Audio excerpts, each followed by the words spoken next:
দুর্গম পাহাড়ি এলাকার ধ্বংসস্তূপের ভেতর থেকে তুলে আনা হচ্ছে ইরানের প্রেসিডেন্ট ইব্রাহিম রাইসি, পররাষ্ট্রমন্ত্রী আমির আবদুল্লাহিয়ান সহ হেলিকপ্টার দুর্ঘটনায় নিহত সব আরোহীর মরদেহ।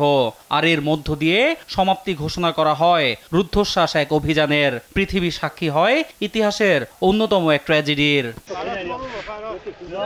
এর আগে ইরানের পূর্ব আজারবাইজান প্রদেশে হেলিকপ্টার বিধ্বস্তের ঘটনায় প্রেসিডেন্ট রাইসি সহ 9 আরোহীর সন্ধানে সোমবার সর্বশক্তি দিয়ে অভিযানে নামে উদ্ধারকারী দল। বিধ্বস্ত হেলিকপ্টারের সন্ধান মেলে সেখানকার দুর্গম পাহাড়ি এলাকায়।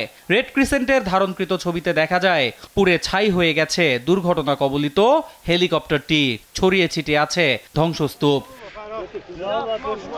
এদিকে রাইসির মৃত্যুতে রাজনৈতিক সংকট এড়াতে এরই মধ্যে অন্তর্বর্তীকালীন প্রেসিডেন্ট হিসেবে নিয়োগ দেওয়া হয়েছে বর্তমান ভাইস প্রেসিডেন্ট মোহাম্মদ মোকবারকে। আর ভারপ্রাপ্ত পররাষ্ট্রমন্ত্রীর দায়িত্ব পেয়েছেন আলী বাঘেরি কানি।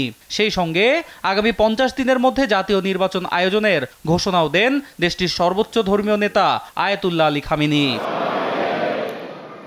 এদিকে ভারপ্রাপ্ত প্রেসিডেন্টের দায়িত্ব নিয়েই মন্ত্রিসভার সদস্যদের নিয়ে জরুরি বৈঠক করেছেন মোহাম্মদ মোকবার। এ সময় জাতির এমন ক্রান্তি লগ্নে ধৈর্য ধারণের আহ্বানের পাশাপাশি দুর্ঘটনায় নিহতদের প্রতি গভীর শোক জানান ভারপ্রাপ্ত প্রেসিডেন্ট। এটি আমাদের সবার জন্য অত্যন্ত দুঃখজনক ও মর্মান্তিক একটি ঘটনা। তবে জনগণের স্বার্থে আমাদের কোনো কাজে যেন ব্যাঘাত না ঘটে সেদিকে লক্ষ্য রাখতে হবে। সবার সম্মিলিত প্রচেষ্টায় দেশকে এগিয়ে নিয়ে যেতে হবে।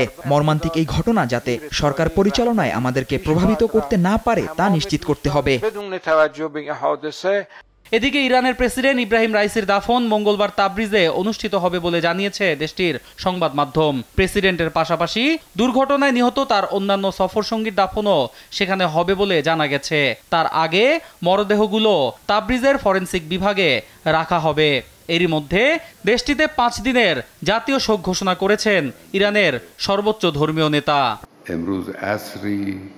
এর আগে রোববার ইরানের পূর্ব আজারবাইজান প্রদেশের জোলফা এলাকার কাছে দুর্ঘটনাটি ঘটে। সেখানে একটি বাঁধ উদ্বোধন করতে যান ইরানের প্রেসিডেন্ট ইব্রাহিম রাইসি সহ আরো বেশ কয়েকজন শীর্ষ নেতা। সেখান থেকেই হেলিকপ্টার যোগে তাবরিজে ফেরার পথে জোলাফ এলাকার কাছে প্রেসিডেন্টকে বহনকারী হেলিকপ্টারটি বিধ্বস্ত হয়। অন্যয় কর্মকার, নিউজ ডেস্ক, দেশ টিভি।